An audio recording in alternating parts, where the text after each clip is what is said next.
আসসালামু আলাইকুম। সুমাইয়াস কিচেনে সবাইকে স্বাগতম জানাচ্ছি আমার আজকের আরও একটি নতুন রেসিপি দেখার জন্য।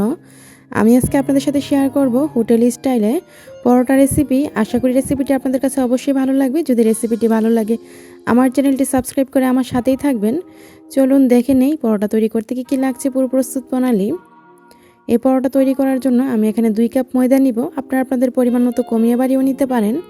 তো আমি ময়দা দিয়ে করছি, আপনারা চাইলে আটা দিয়েও করতে পারেন। তারপর 2 কাপ ময়দা নিয়ে নিলাম।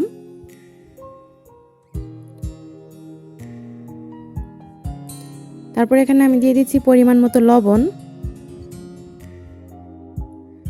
চিনি দিয়ে দিচ্ছি এখানে 1 টেবিল চামচ, আর চিনিটা অপশনাল, আপনারা চাইলে দিতে পারেন, না দিলেও সমস্যা নাই।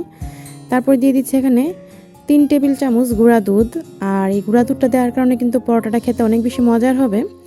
তারপর আমি সবগুলো শুকনো উপকরণ ভালোভাবে মিক্সড করে নিয়েছি। তারপর দিয়ে দিচ্ছি এখানে 2 টেবিল চামচ রান্নার তেল।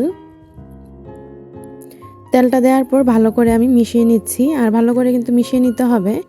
তারপর মিশাতে মিশাতে যখন দেখবেন হাতে মুঠো করলে এটা এরকম হচ্ছে, তখন বুঝবেন একদম ঠিক আছে। তারপর এখানে আমি নর্মাল পানি নিয়েছি, গরম পানি না, কিন্তু নর্মাল পানি দিয়ে এই ডোটা তৈরি করে নিব। তারপর অল্প অল্প পানি দিচ্ছি আর ডোটা তৈরি করে নিচ্ছি। আর অল্প অল্প পানি দিয়ে কিন্তু ডোটা তৈরি করে নেবেন, একবারে বেশি করে পানি দিতে যাবেন না। তারপর আমি অল্প করে পানি দিয়ে এই ডোটা তৈরি করে নিচ্ছি, আর কতটুকু পানি লাগছে সেটা আমি আপনাদেরকে দেখিয়ে দিব। ডোটা কিন্তু হয়ে গিয়েছে। যখন ডোটা তৈরি হয়ে যাবে তখন দেখবেন হাতে আর কিছু লেগে নেই, হাত থেকে উঠে আসছে ডোটা। তো এই যে দেখুন এরকম সফট হয়েছে, আর পানি লেগেছে এখানে আধা কাপের চেয়েও কম। তারপরে এই ডোটা আমি প্রায় 15 থেকে 20 মিনিটের জন্য রেখে দিয়েছিলাম, আর 15-20 মিনিট পর আরও সফট হয়ে গিয়েছে। তো আমি আরও একটু ময়ান করে নিচ্ছি। এভাবে আমি 1 মিনিটের মতো একটু ময়ান করে নিচ্ছি। এই যে দেখুন। তারপরে এখন এই পরোটাগুলো বানাতে আমি চলে যাব। আমি এখানে একটা চপিং বোর্ডের উপর রুটিগুলো বেলে নিব। তারপর আমি এখানে আমার পরিমাণ মতো ডো নিয়ে নিচ্ছি। আপনারা আপনাদের পরিমাণ মতো বাড়ি কিংবা পাতলা করতে চাইলে পাতলা করে নিতে পারেন। আমি বেশি বাড়িও না আবার বেশি পাতলাও না, এরকম করে একটা রুটি বেলবো। তারপর আমি এখানে এই ডোটা এরকম একটু হাত দিয়ে চেপে চেপে নিচ্ছি। আর রুটিটা কীভাবে গোল করতে হবে এই ভিডিও পুরোটা দেখলেই বুঝতে পারবেন। যাদের রুটি গোল হয় না কিংবা পরোটা গোল হয় না, তারাও যদি ঠিক এইভাবে আমার মতো করে বেলে নেন তাহলে কিন্তু অনেক সুন্দর গোল করে রুটি বানানো হবে। তারপর এই রুটিটা আমি ভালো করে এইভাবে বেলে নিচ্ছি।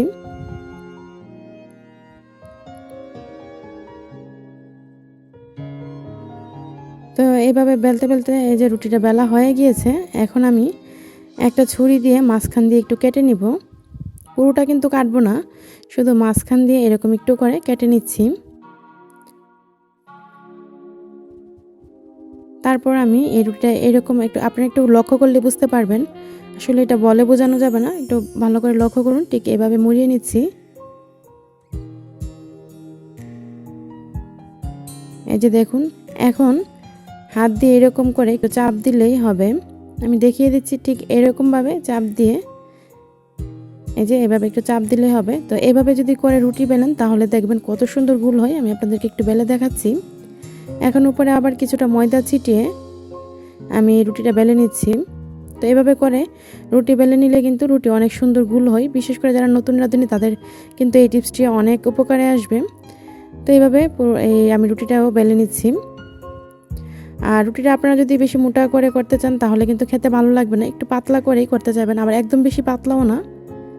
তো রুটি কিন্তু বেলা হয়ে গিয়েছে, আপনাদেরকে আমি একটু দেখিয়ে দিচ্ছি কীরকম হয়েছে।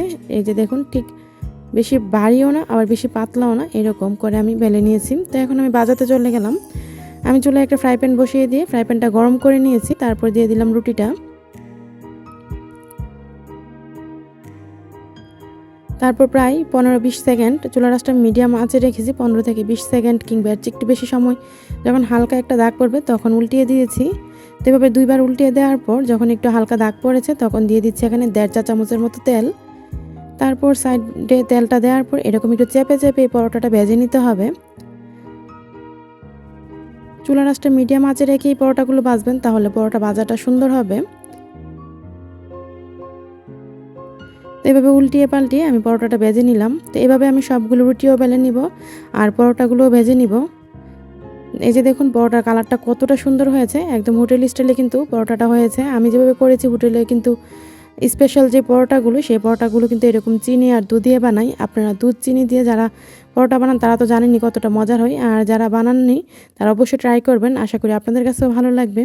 এই পরোটা এমনিতেও খাওয়া যায় দুধ আর চিনি দেওয়ার কারণে, আর যে কোনো কিছুর সাথে আপনারা খেতে পারেন, আশা করি আপনাদের কাছে ভালো লাগবে। আর আমার আজকের রেসিপিটি যদি ভালো লাগে আপনারা আপনাদের পরিবার ও বন্ধুর সাথে শেয়ার করবেন, রেসিপিটিতে একটা লাইক দিবেন। রেসিপিটি দেখার জন্য আপনাদের সবাইকে অসংখ্য ধন্যবাদ। সবাই ভালো থাকবেন। আল্লাহ হাফেজ।